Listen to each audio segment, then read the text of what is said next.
must-win situation for Ding in Game 4 against Magnus, who is up by 1 point. Is there chances for the Chinese here? There's definitely chances for Ding. It's early days, it's level material, but there are some imbalances in the position, and it's mostly to do with the kings right now. Look at White's king. Yes, it's castled off to the queen side, to the left side, which normally signals aggressive intentions, but also the black king, its counterpart, sitting in the centre. And Magnus also low on the time, low on the clock.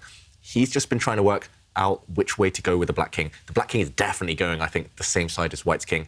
It looks too scary to go over to the traditional side, the king side, because White also on the H file has an open line.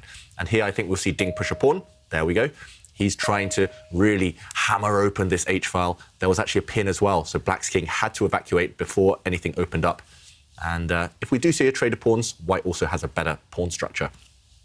Black has the two bishops in compensation, but Black's bishop, especially the light square bishop, just staring at its own pawns right now. It's sufficiently imbalanced for Ding to be happy. He can't have wished for more from the opening at this stage. And this one appeals to me more. It does feel a bit loose if Black doesn't take this pawn. OK, he does go for the simple approach to the trade. Here, I was going to say, then Black's pawns are still weak, and White has a pawn ready for the endgame. Here is defending this pawn, and this looks fine for White. But wow, Ding, really sneaky move there. Instead of bringing his rook across, which we saw was easily kind of rebuffed, the threat against the pawn, at least, not too scary. He's found something even deeper, this pawn forward, to block the White Queen's diagonal. But this would also leave weaknesses in the camp. Sleep, yeah. Exactly, like sleep during the night. I think it's a good practical try from Ding, and he's at least forcing Magnus to spend a lot of time on the clock. There we go, the knight centralising itself. And some quick moves. I mentioned Magnus was itching to just slide his king across to safety. White's rook now clamping down on this black c-pawn. The black c-pawn is a backward pawn. This is the charity cup we're doing our auction for. I like what Magnus has done. So Magnus just stepping back with his queen. The queen really wasn't working on its original square, so why not get ready to move it to somewhere where it could potentially cause a bit of a problem. Very complex. I'm not sure who's better, for example, after the white knight moves to the side. And, OK, I liked your move. The more I looked at it, another option was to just slide the king into the corner, just in case things did open up. Ding, meanwhile, decides, OK, the king maybe needing some breathing space, he pushes this pawn forward. But, OK, that doesn't necessarily improve things either. The last one was hope. Oh. And that was very sweet. And the queen does come out onto that annoying square, as we've highlighted. And, OK, and Ding does go for my knight maneuver, but maybe not quite at the right minute. And, wow, here comes the breakout. Yeah, Magnus has released the light square bishop, and Pandora's box has been opened. Yeah, I think this was just impossible. You can't let the rook into the game. So Ding first throws his pawn forward before opening the box even further and capturing this pawn. He at least kicks away the black queen, and the black queen, I think, is just going to retreat one square. Yeah, there she goes, safely. Also on the same diagonal as the white king. So same dilemma exists. If you take this pawn, black will play knight takes pawn. And yeah, still some problems. For example, you can take this knight, hitting the white queen, and I think you're doing well. And we're heading in this direction. This position is on the board. I think Magnus is going to at least save the draw, which he needs to progress to the final if he takes this pawn.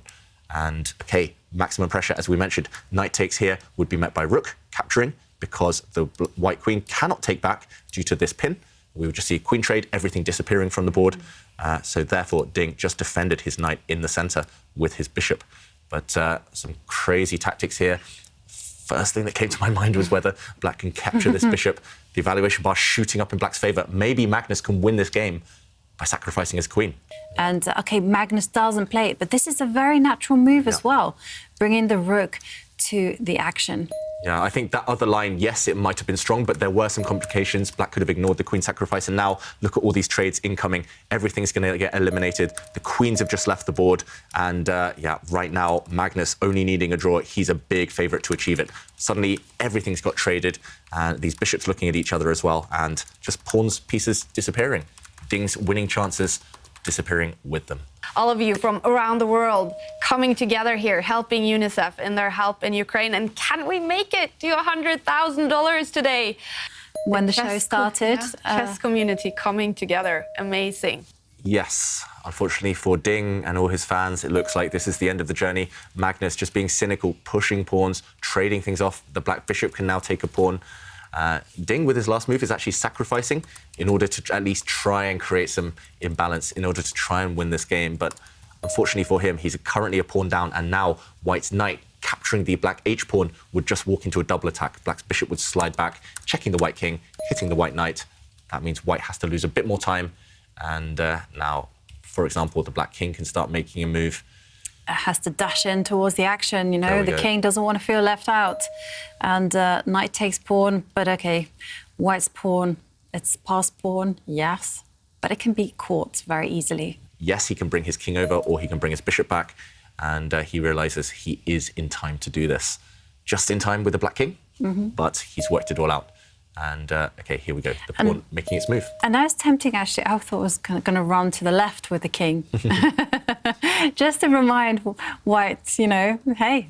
But OK, Magnus doing what is necessary. And now there's a big threat on the board.